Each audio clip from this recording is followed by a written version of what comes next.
ఈరోజు కూడా ఒక విషయాన్ని మనం ఆలోచన చేయగలిగితే, మరి అబ్రహాము గారు ఒక అన్య కుటుంబంలో ఉన్నటువంటి అతను. పిలువబడిన ఆయన మరి దేవుని చేత పిలువబడి, దేవుడు ఆయనకు ఇస్తానన్నటువంటి దేశం పాలస్తీనా దేశం, పాలు తేనెలు ప్రవహించే దేశం. మరి భూసారం కలిగి మంచి పంటనిచ్చేటువంటి దేశాన్నే అబ్రహాము గారికి దేవుడు మరి ఇవ్వటం అనేది చాలా మరి ఆశ్చర్యకరమైనటువంటి విషయం. అంటే అబ్రహాము గారి యొక్క మనసు దేవుడికి తెలుసు. ఆయన మనసులో ఉన్నటువంటి మంచి, అబ్రహాము గారు ఎవరంటే మంచి మనస్సాక్షి కలిగిన వాడు. అదేవిధంగా విశ్వాసం కలిగిన వాడు. ఎలాంటి విశ్వాసం ఆయనకు కలిగి ఉంది అని అంటే, మరి క్రియలు కలిగినటువంటి విశ్వాసం, క్రియలు కలిగిన నీతిమంతుడు. అలాంటి అబ్రహాము గారికి దేవుడు దేశాన్ని ఇచ్చాడు. మరి ఆ దేవుని విషయంలో అబ్రహాము గారి యొక్క ఆలోచించగలిగితే, యాకోబు పత్రిక 2వ అధ్యాయము 23వ వచనాన్ని మనం చూడగలిగితే మంచి మాట మరి మనకు కనిపిస్తుంది. ఒకసారి యాకోబు పత్రిక 2వ అధ్యాయము 23వ వచనంలో,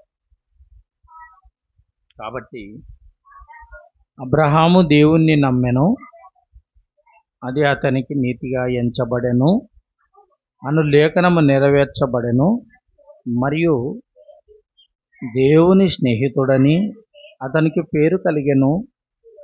మనుష్యుడు విశ్వాస మూలమున మాత్రముగా కాక క్రియల మూలమునను నీతిమంతుడని ఎంచబడునని మీరు దీనివల్ల గ్రహించితిరి. అబ్రహాము గారు క్రియల మూలముగా నీతిమంతుడని ఎంచబడ్డాడు. క్రియలు కలిగిన నీతిమంతుడు.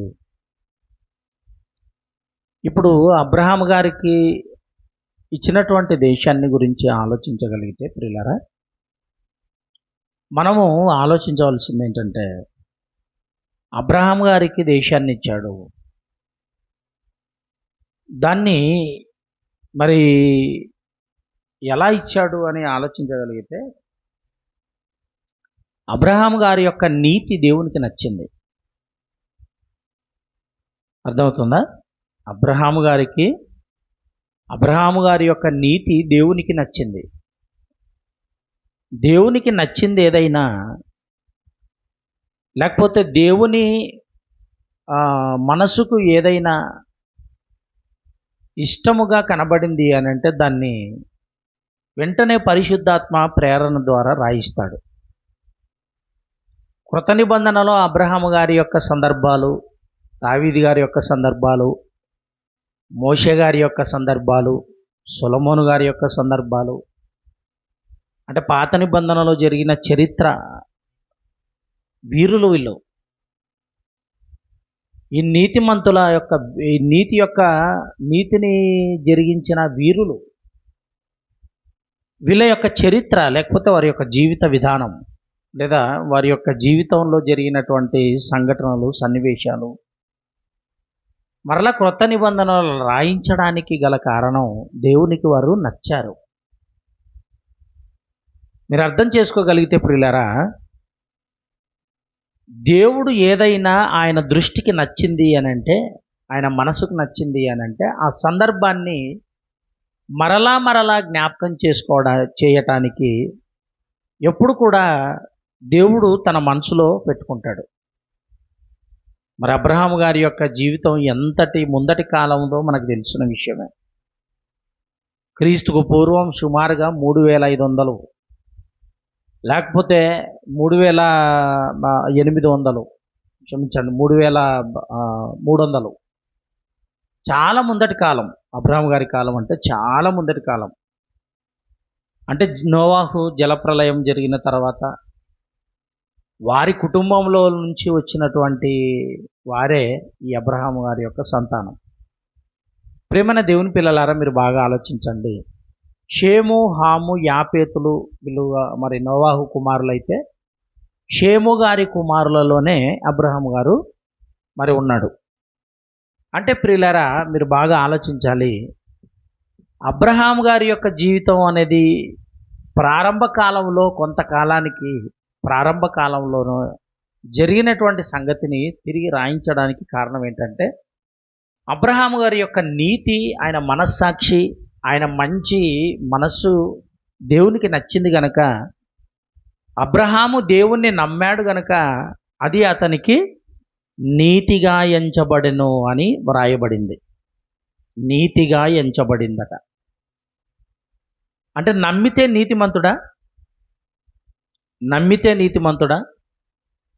ఓకే. ఇప్పుడు నమ్మినందుకు దేశాన్ని ఇచ్చాడా, పాలస్తీనా దేశాన్ని? లేకపోతే క్రియలు కలిగిన మనస్సు మరి క్రియలు కలిగిన నీతిమంతుడుగా ఉన్నందుకు పాలస్తీనా దేశాన్ని దేవుడిచ్చాడా?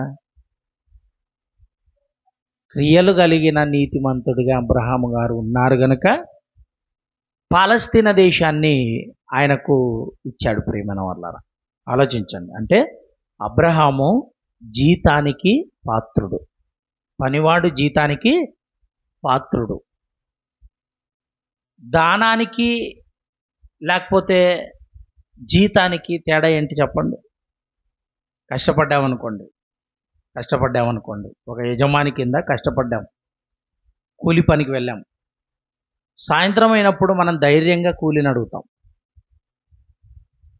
జీతం ఇవ్వు అని, లేకపోతే నా కూలి నాకు ఇవ్వు అని.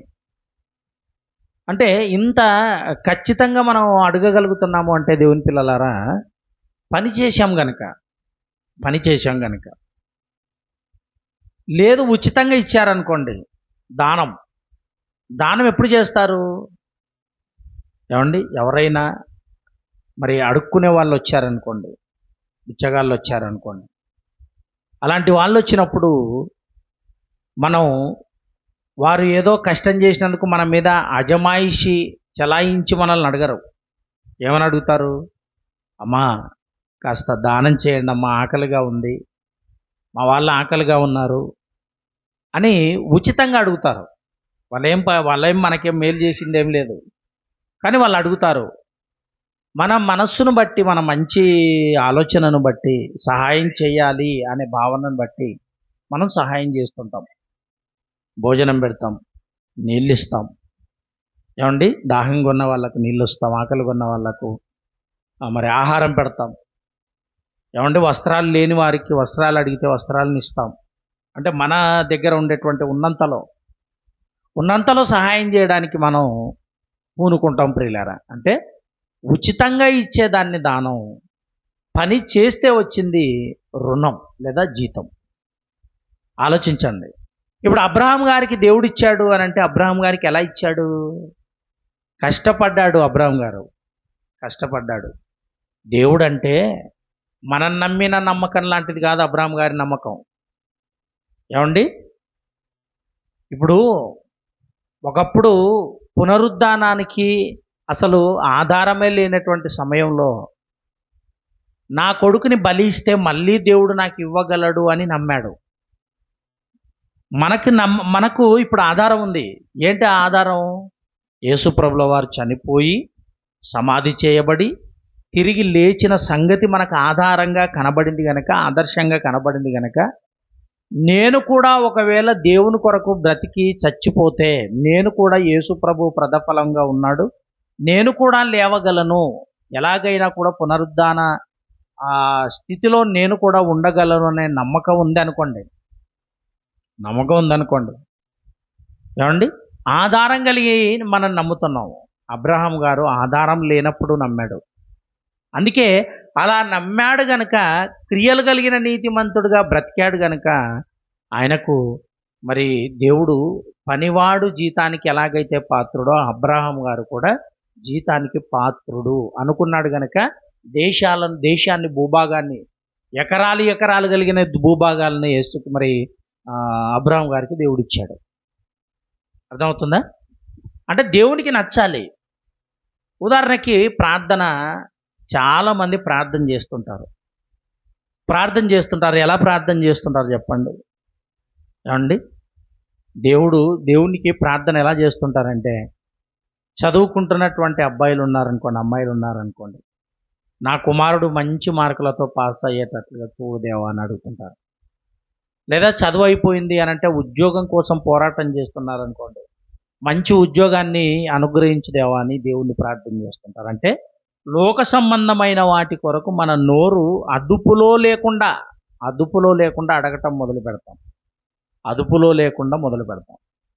ఇప్పుడు లేక సొలొమోను మహారాజు రాజయ్యాడు. ఏమండి, దావీదు గారి తర్వాత సొలొమోను మహారాజు రాజయ్యారు.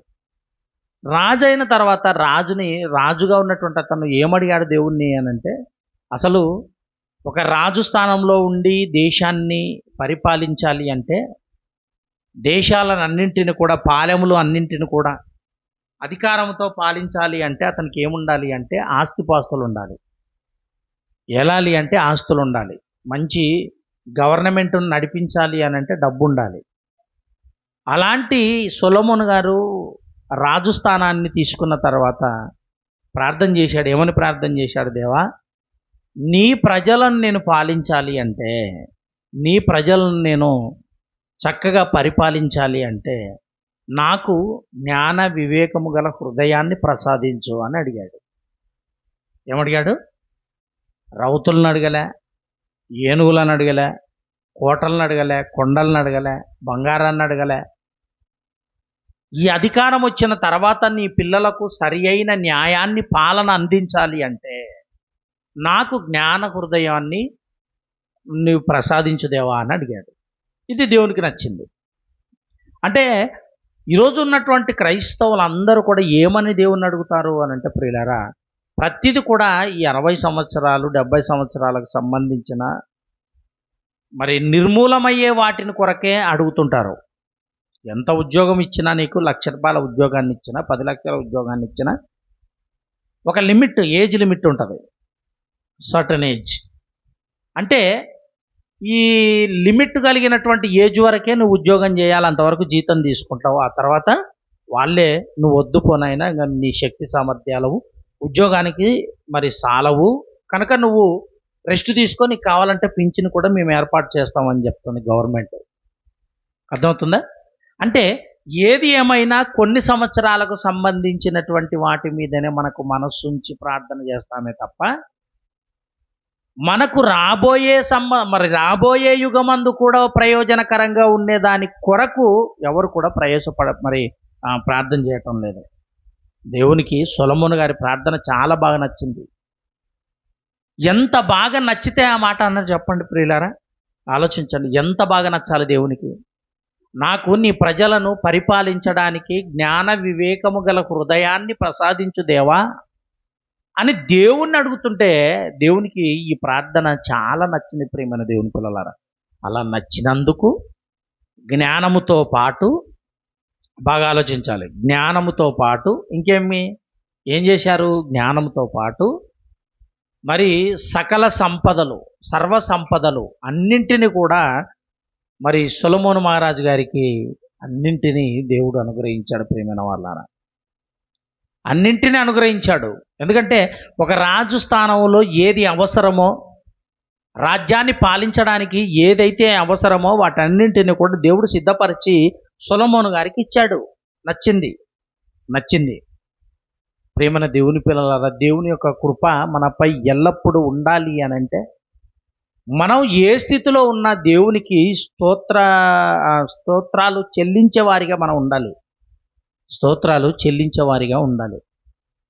అందుకు అపోస్తుడైన పౌలు గారి గురించి దేవుడు రాయిస్తూ కొరంథీయులకు రాసిన మొదటి పత్రిక 15వ అధ్యాయము, కొరంథీయులకు రాసిన మొదటి పత్రిక, అపోస్తుడైన పౌలు గారి గురించి చాలా గొప్పగా అక్కడ ఉంటుంది. చూడండి ఒకసారి. కొరంథీయులకు రాసిన మొదటి పత్రిక 15వ అధ్యాయము 8వ వచనం నుంచి చదువుకుందామండి. 8 నుంచి 10 వరకు, 10 వచనాలు. అందరికి కడపట అకాలమందు పుట్టినట్టున్న నాకును కనబడెను. ఏలయనగా నేను అపోస్తలందరిలో తక్కువ వాడను, దేవుని సంఘమును హింసించినందున అపోస్తలుడనబడుటకు యోగ్యుడను కాను. అయినను నేనేమై ఉన్నానో అది దేవుని కృప వల్లనే అయి ఉన్నాను అన్నాడు. చూడండి ప్రియమైన వారలారా, ఎంత మంచిగా మాట్లాడుతుంటారు చూడండి.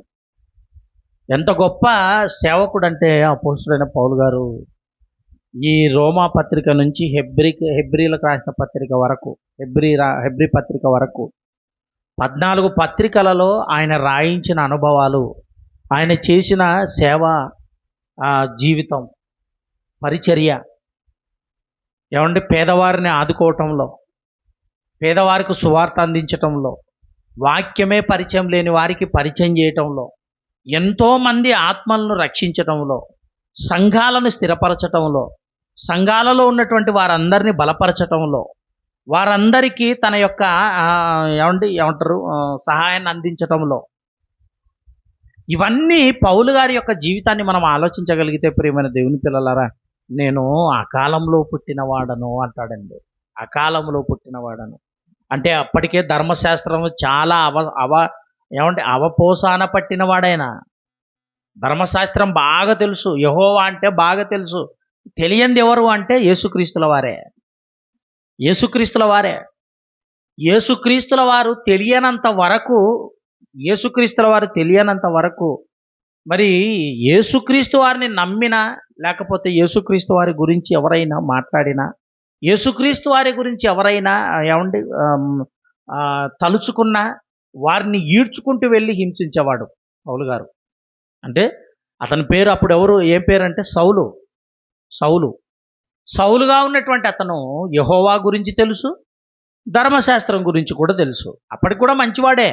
కానీ పడని వ్యక్తి ఎవరన్నా ఉన్నారు అని అంటే యేసుక్రీస్తు వారంటే పడదు.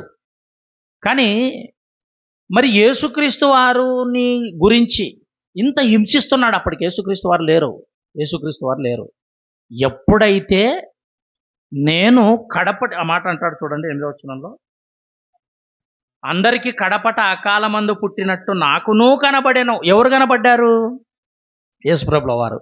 దర్శనమందు అకాలమందు పుట్టిన నాకును నాకు కనబడ్డాడు ఆయన. అప్పటి వరకు యేసుక్రీస్తు అంటే ఇంత హింసించిన వాడని నేను. ఆయనంటే నాకు పడదు, ఆయన మాటన్నా పడదు, ఆయనన్నా పడదు, ఆయన గురించి ఎవరైనా మాట్లాడుకుంటే కూడా పడదు. అలాంటి స్థితిలో ఉన్నటువంటి పౌలు గారట చివరి స్థితిలో అతనికి కూడా కనబడ్డాడట. నేను అపోస్తలుడిగా పిలువబడటానికి నేను యోగ్యుడని కాను, నేను అందరికంటే ఎక్కువగా నేను సేవ చేశాను. అయితే ఏమంటున్నాడు అంటే ప్రేమను దేవుని పిల్లలారా, అపోస్తలత్వములో అందరికంటే నంబర్ 1 స్థానం నాది అని నేను అనుకోవటం లేదు. ఎందుకు అనుకోవటం లేదంటే యేసుక్రీస్తు వారిని గురించిన వార్త, లేకపోతే ఆయనను గురించిన మాట ఎవరైనా మాట్లాడారంటే, ఆయన గొప్పతనాన్ని ఎవరైనా చాటి చెప్పాలని అనుకుంటే వారిని హింసించాను కనుక, ఆ హింసించిన కారణంగా అపోస్తలత్వంలో నేను చిట్ట చివరి వాడను అంటున్నాడు. అంటే నంబర్ 1 స్థానంలో ఉండవలసిన పౌలు గారు చిట్ట చివరి స్థానంలో ఉన్నానని ఎందుకంటున్నాడు అంటే, క్రీస్తును నమ్మిన వారిని హింసించాడు గనక.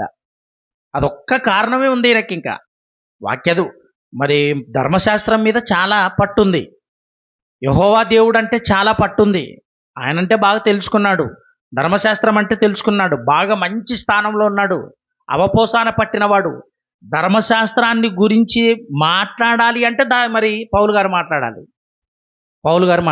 కానీ ఎప్పుడైతే యేసుక్రీస్తు వారి యొక్క దర్శనం జరిగి మారు మనసు పొందు పౌలు గారిగా దేవుడు, నేను ఎన్నుకున్న ఆయుధంగా నువ్వు ఉంటావు నైనా, సాధనంగా ఉంటావు, ఇక నీవు నా పరిచర్య కొనసాగించాలి, నాకు సేవకుడిగా నువ్వు ఉండాలని దేవుడు ఎప్పుడైతే కోరుకున్నాడో అప్పుడు పౌలు గారు మాట్లాడుతున్నాడు, నేను అపోస్తలత్వములో చివరివాడుగా ఉన్నాను.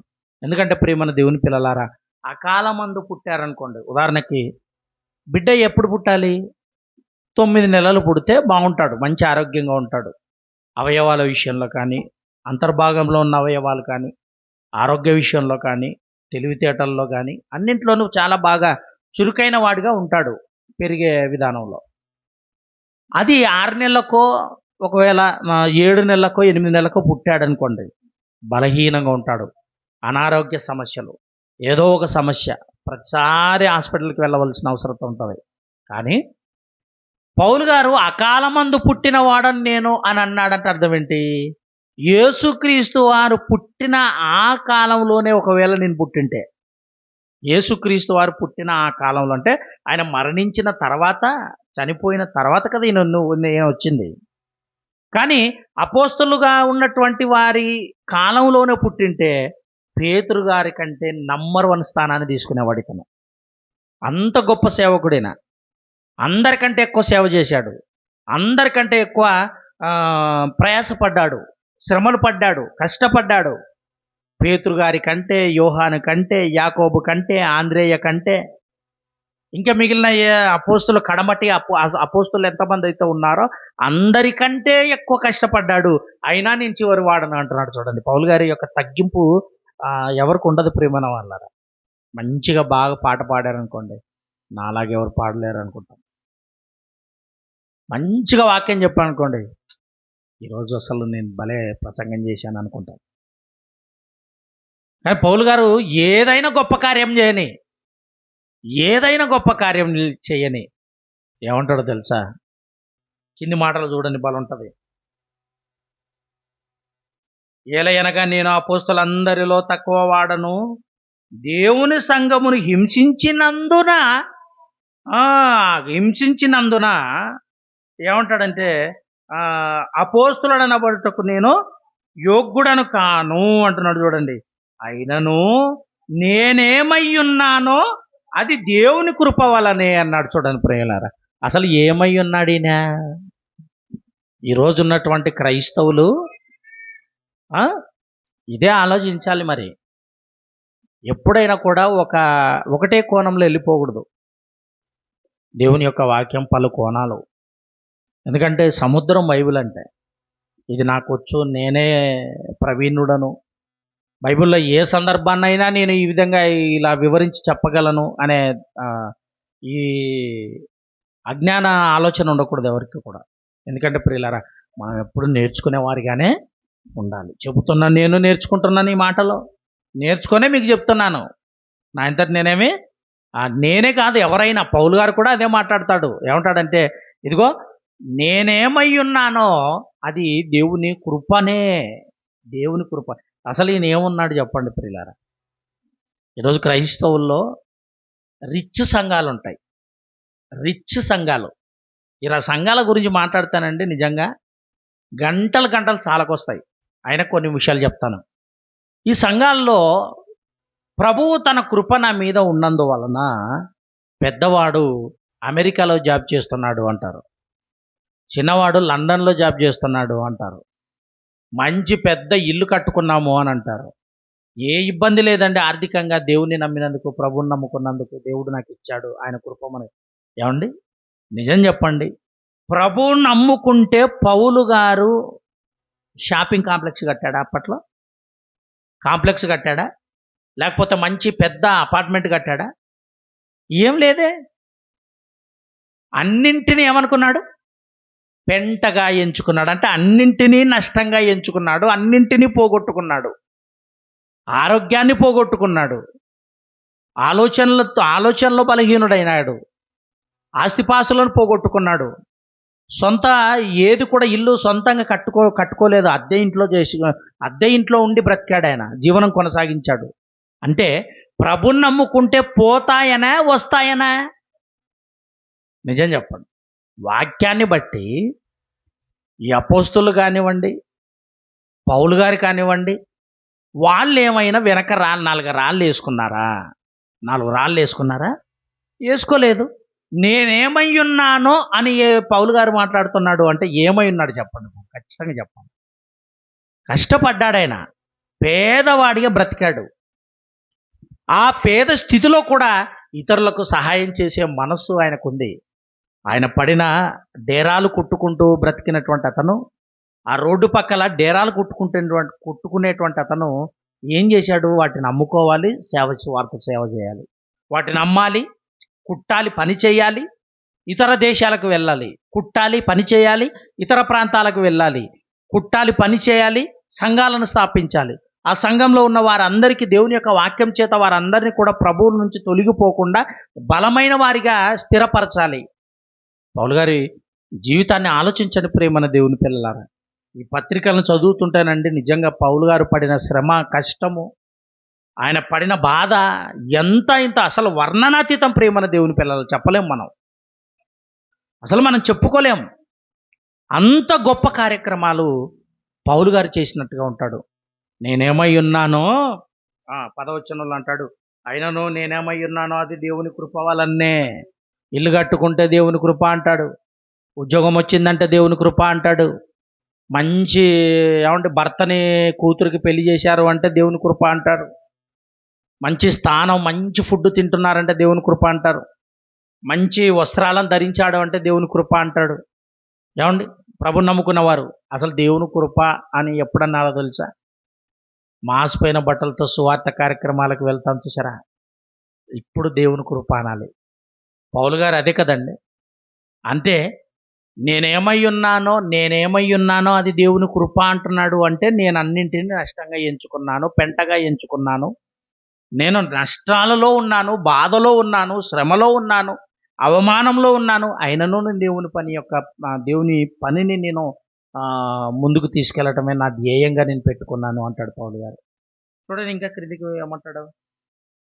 అయినను నేనేమై ఉన్నానో అది దేవుని కృప వలనే అయి ఉన్నాను, మరియు నాకు అనుగ్రహింపబడిన ఆయన కృప నిష్ఫలము కాలేదు కానీ వారందరికంటే నేను ఎక్కువగా ప్రయాసపడినది నేను కాను, నాకు తోడయ్యున్న దేవుని కృపయే.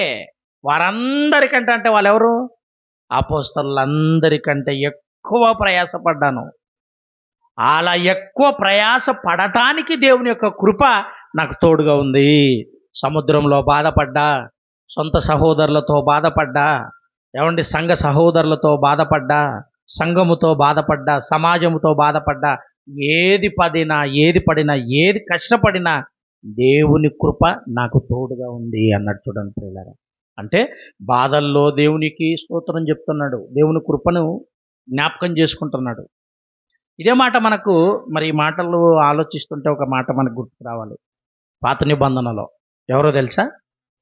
యోబు గారు జీవితంలో కూడా ఎంత మంచి ధనవంతుడు ప్రియమైన వాళ్ళారా. అంత ధనవంతుని స్థితిలో ఉన్న దేవుణ్ణి మాత్రం ఎప్పుడు కూడా దూషించలేదు, దేవుణ్ణి దూరం చేసుకోలేదు ప్రియమైన వాళ్ళారా. మోషే కాలంలో ఒక ధనవంతుడు ఉన్నాడు.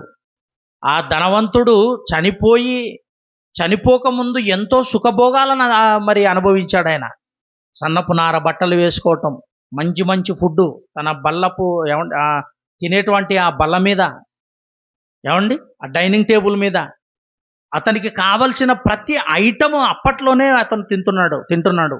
అక్కడి నుంచి రొట్టె ముక్కలు ఒకవేళ కింద పడితే లాజర్ గారు తింటారు. అది కూడా దొరుకుతుందో లేదో తెలియదు. అప్పటికి కుక్కలు ఉన్నాయి.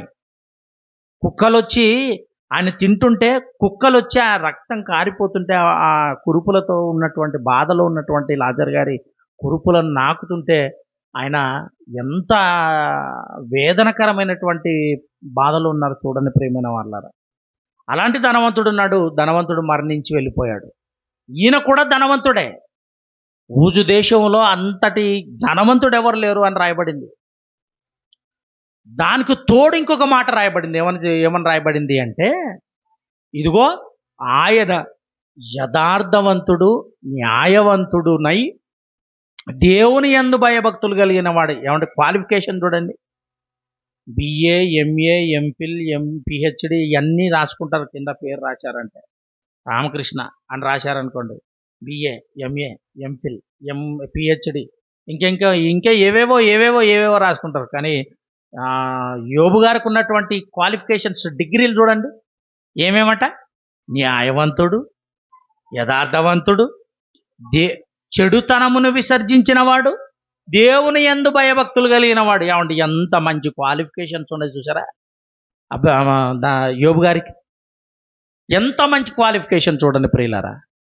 అంటే ధనవంతుడే ఉన్నాడు, మంచి ఏది తినాలనుకుంటే అది తినొచ్చు, ఎంత బిల్డింగ్లో ఆయన గడపాలి అంటే గడపచ్చు, ఎంత ఆనందాన్ని గడపాలంటే గడపచ్చు. కానీ దేవుని యందు యథార్థత పోగొట్టుకోలేదు, భయభక్తులు పోగొట్టుకోలేదు.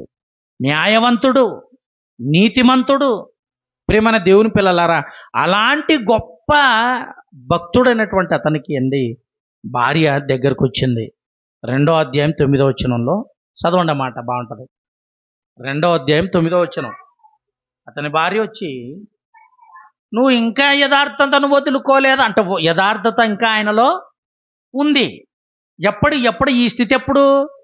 అప్పటికే పిల్లలందరూ చనిపోయారు, ఆస్తి అంతా పోయింది, స్నేహితులు దూరం అయిపోయారు, సంపద అంతా పోయింది. ఆయన దరిదాపుల్లోకి ఇంకొకటి వచ్చింది భయంకరమైనది. ఏంటంటే రోగం. భయంకరమైన రోగం. ఎంత భయంకరమైన రోగం అంటే ప్రియమైన దేవుని పిల్లలారా, చిల్ల పెంకతో తీసుకొని ఏమండి తట్టుకోలేక ఒళ్ళంతా కురుపులతో ఉన్నటువంటి ఆయన ఆ గాయాలను చిల్ల పెంకతో గీరుకుంటున్నాడు. ప్రియమైన వాళ్ళారా, గీరుకుంటున్నాడు బూడిదలో కూర్చొని, తట్టుకోలేకపోతున్నాడు. ఆ బాధలో కూడా దేవుణ్ణి తలుచుకొని బ్రతుకుతున్నాడు ఆయన. అలా బ్రతుకుతున్న సమయంలో భార్య వచ్చింది. భార్య వచ్చి ఏమనిందో తెలుసా? నీ రోగమందు నేను నీకు తోడుగా ఉంటానని ఆ రోజు ప్రమాణం చేసినటువంటి భార్య, వ్యాధి యందు నేను తోడుగా ఉంటాను, బాధ యందు నీ ఎంబడే ఉంటాను, రోగమందు, దుఃఖమందు, సంతోషమందు, అన్నింటి యందు నేను నీకు తోడుగా ఉంటాను అని ప్రమాణం చేసిన ఆవిడ ఏమంటుందో తెలుసా? యథార్థతను ఇంకా వదులుకోలేదా? దేవుణ్ణి దూషించి చచ్చిపో, దేవుణ్ణి దూషించి చచ్చిపో. అప్పుడు నోటొచ్చింది యోబు గారికి. ఏమన్నాడు తెలుసా? ఇదిగో, మూర్ఖురాలు మాట్లాడినట్టు మాట్లాడకు. భార్యతో ఎలాంటి మాట మాట్లాడుతావు? ఏమంటే మనమైతే ఇప్పుడు ప్రస్తుతం ఒకవేళ అలా భర్తని మాట్లాడింది అనుకోండి భార్య, భర్త ఇంత సమాధానం, ఇంత మంచిగా మాట్లాడతాడా? ఇంత న్యాయంగా మాట్లాడతాడా? నిజం చెప్పండి. ఇప్పుడున్న భర్తలు రోగంతో ఉంటే భార్య అలాంటి మాట చచ్చిపోవనింది అనుకోండి, తెచ్చిపెట్టినప్పుడు బాగానే తినింది భార్య, కష్టపడి శ్రమపడి అన్ని బాధలు పడి తెచ్చిపెట్టినప్పుడు మంచి చీరలు మరి వస్త్రాలు తీసుకుంది, బంగారం తీసుకుంది, భోజనం తీసుకుంది, అన్నీ తెచ్చిపెడితే మంచిగా తినింది. రోగంతో ఉన్నాడని ఒక భార్య ఒకవేళ నువ్వు చచ్చిపోవనింది అనుకో, ఊరుకుంటాడా భర్త? స్పష్టంగా మాట్లాడుతున్నాడు. ఏమన్నా తెలుసా? ఒకే ఒక మాట, మూర్ఖురాలా. ఇప్పుడైతే ఘోరంగా మాట్లాడతారు భార్యల్ని. ఆయన చూడండి, అంటే భార్య అంతటి మాట మాట్లాడితే కూడా కనీసం ఈ మాటలోనైనా దోషం ఉంటుందేమో అనుకున్నాడు యోబు గారు. ఈ మాటలో కూడా దోషం ఉంటే ఒకవేళ నా యథార్థతను పోగొట్టుకున్నవన్నీ అయితే కదా అని మూర్ఖురాలు మాట్లాడినట్టు మాట్లాడకు, దేవుని వలన మేలే అనుభవించాలా, కీడు అనుభవించకూడదా అనను. ఈ సంగతులలో ఏ విషయమందును అన్నాడు చూడండి. నోటి మాటతో అంటే భార్య అంతటి మాట మాట్లాడితే కూడా అధికారము ఉన్నా, ఏమండి భార్యను తిట్టే అధికారం ఎవరికుంది? భర్తకుంది. భర్త అనగలడు, అనటానికి అధికారం ఉంది, అన్నా ఏం కాదు. కానీ నోటి మాట వలన కూడా దోషం ఉండకూడదు అని మరి యోబు గారు ఎంత జాగ్రత్త పడుతున్నాడు చూడండి ప్రియులారా. రోగంతో ఉన్నాడు. ఆ బాధలో ఎవరైనా భయంకరంగానే మాట్లాడతారు, కానీ యోబు గారు అలా మాట్లాడలేదు. ఎందుకంటే నోటి మాటల్లోనైనా దోషం ఉండకూడదు అనుకున్నాడు ఆయన, పాపం చేయకూడదు అనుకున్నాడు. ఇంకా కాదు, యోబు నోటి మాటతోనైనాను చేయలేదు అని ఏమంటాడంటే చిట్ట చివరికి దేవునికి స్తోత్రం కలుగును గాక అంటాడు. దేవునికి స్తోత్రం అన్నాడు. అంటే నేనే స్థితిలో ఉన్నా, పౌలు గారు ఎలాగైతే నేనే స్థితిలోనున్నా అది దేవుని కృపయే తప్ప నాదేమీ లేదనుకున్నాడో, మనము కూడా కలిగినా కలగకపోయినా నష్టం వచ్చినా, రోగాలతో ఉన్నా, బాధలతో ఉన్నా, ఏమంటే అతి భయంకరమైన బాధలు మన కళ్ళ ముందు మనకు జరుగుతున్న, మన జీవితంలో జరుగుతున్న, దేవుణ్ణి మాత్రం జ్ఞాపకం చేసుకొని బ్రతకాలి. దేవునికి స్తోత్రం చెప్పేవారిగా ఉండాలి, స్తుతులు చెల్లించేవారిగా ఉండాలి. ఆయనను కృతజ్ఞతాస్తుతులు చెల్లించుకుంటూ బ్రతకాలి. ప్రియమైన దేవుని పిల్లలారా, ఆలోచించండి. అబ్రహాం గారు అదే చేశారు. కష్టంగా ఉన్నా, నష్టంగా ఉన్నా, ఏమండి పనివాడు జీతానికి ఎలాగైతే పాత్రుడో పాలస్తీనా దేశాన్ని అందుకోవటంలో కూడా అబ్రహాం గారు క్రియలు కలిగిన నీతిమంతుడుగా కనబడ్డాడు. పౌలు గారు ఏ స్థితిలో ఉన్న దేవుని యొక్క కృపయే తప్ప అంటున్నాడు. నేనేమై ఉన్నానో దేవుని కృప అంటే అన్నీ పోగొట్టుకున్నా, పెంటగా ఎంచుకున్నా, కష్టాలలో ఉన్నా, బాధలో ఉన్నా, ఆయనకు ఎదురైన బాధలు చదవగలిగితే ప్రియమైన దేవుని పిల్లలారా, ఆ చివరిలో ఉంటుంది. ఎంత కష్టాన్ని అనుభవించాడు అంటే అంత కష్టంగా అనుభవించాడు.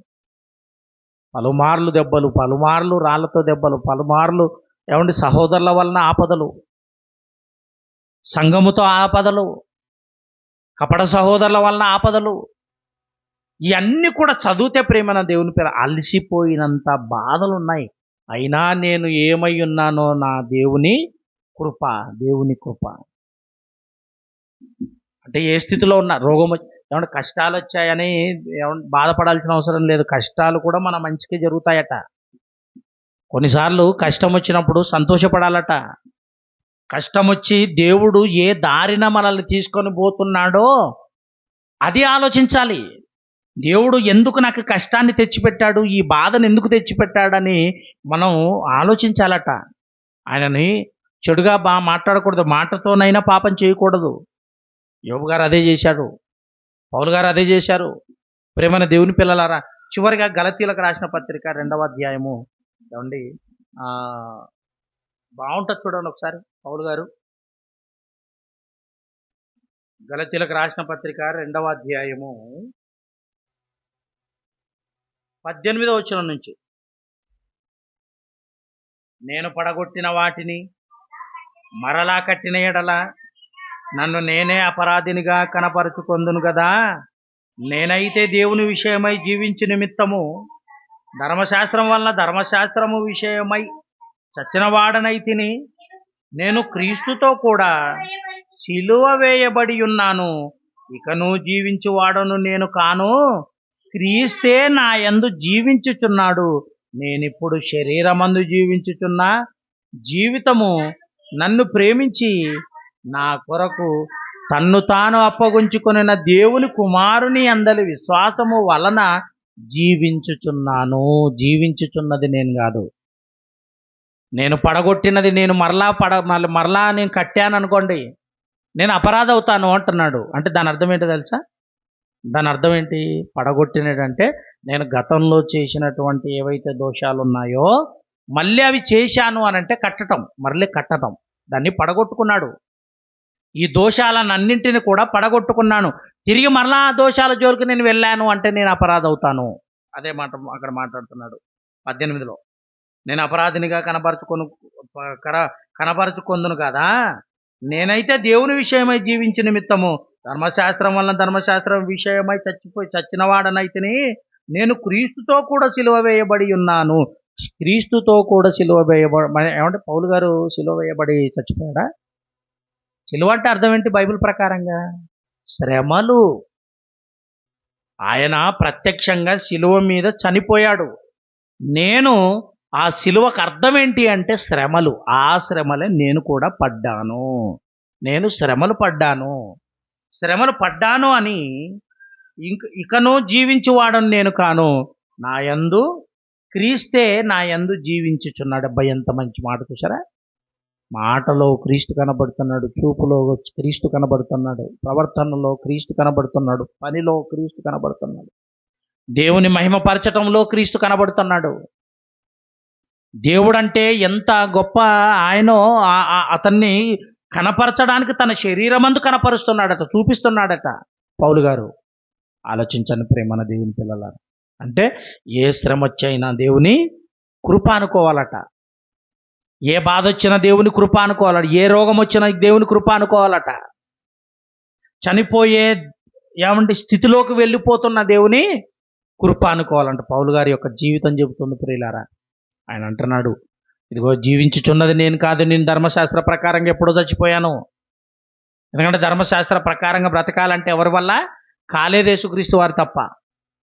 ధర్మశాస్త్ర ప్రకారంగా ఎవ్వరు బ్రతకలేదు, అందరూ ధర్మశాస్త్ర ప్రకారంగా చనిపోయిన వారే. కానీ పౌలు గారు అంటాడు, ఇదిగో యేసుక్రీస్తు వారు తన శరీరమందు ధర్మశాస్త్రాన్ని కొట్టివేసి ఆయన యందు ఒకవేళ నేను బ్రతికాను అంటే నా యందు యేసుక్రీస్తు వారు ఉన్నారు, క్రీస్తే ఉన్నాడు, క్రీస్తు జీవిస్తున్నాడు, ఆయనను బట్టి నేను బ్రతుకుతున్నాను. ప్రియమైన దేవుని పిల్లలను ఆలోచించండి. దేవుని యందు మనం ఉండాలి అని అంటే ఇదిగో దేవుని కృప వలనే నేను బ్రతుకుతున్నాను. దేవుని కృప. రోగం వచ్చిందా? దేవుని కృప వలన వచ్చింది అనుకున్నాను. శ్రమ వచ్చిందంటే దేవుని కృప వలన వచ్చి, ఆర్థిక సమస్యలు వచ్చాయే దేవుని కృప వలన, ఏ ఇబ్బంది వచ్చినా దేవుని కృప వలన. దేవుని కృప అని దేవుణ్ణి కృతజ్ఞతాస్తుతులు ఏమంటే ఈ విధంగా మరి మాట్లాడేవాళ్ళు యోబు యొక్క జీవితం మనకు నేర్పిస్తుంది, పౌలు గారి జీవితం మనకు నేర్పిస్తుంది. ప్రయాసపడాలి క్రీస్తులో ఉండి. పనివాడి జీతానికి పాత్రుడనగానే మనం పొందుకున్న ఏదైనా కూడా మనం చేసినందుకు దేవుడు ఇచ్చాడు అనుకోవాలి. పని చేసినందుకు దేవుడు ఇచ్చాడు అనుకోవాలి. ఒక ఇల్లు మనకు దేవుడు ప్రసాదించాడు అంటే దేవుని కొరకు ఇదిగో నేను ఈ కార్యక్రమాలలో ఉన్నందుకు దేవుడు నాకు ఇల్లు మరి ప్రసాదించాడు, అనుగ్రహించాడు. ఒకవేళ ఏది చేయకుండా ఒకవేళ రోగం వచ్చిందా దేవుని కృప. నేనేమై ఉన్నానో దేవుని కృప అని పౌలు గారు ఎలాగైతే అన్నాడో, ఇదిగో మనం కూడా ఏ స్థితిలో ఉన్న దేవుని యొక్క కృపను జ్ఞాపకం చేసుకొని బ్రతకాలని ప్రేమపూర్వకంగా మీ అందరికీ మనవి చేస్తూ ఈ మాటలు ఇంతటితో ముగిస్తున్నాను. మరి రొట్టె విరిచే కార్యక్రమాన్ని మరి జరిగించుకుందాం. అది సేవ్ చేసి తొందరగా నాకు అది ఇస్తే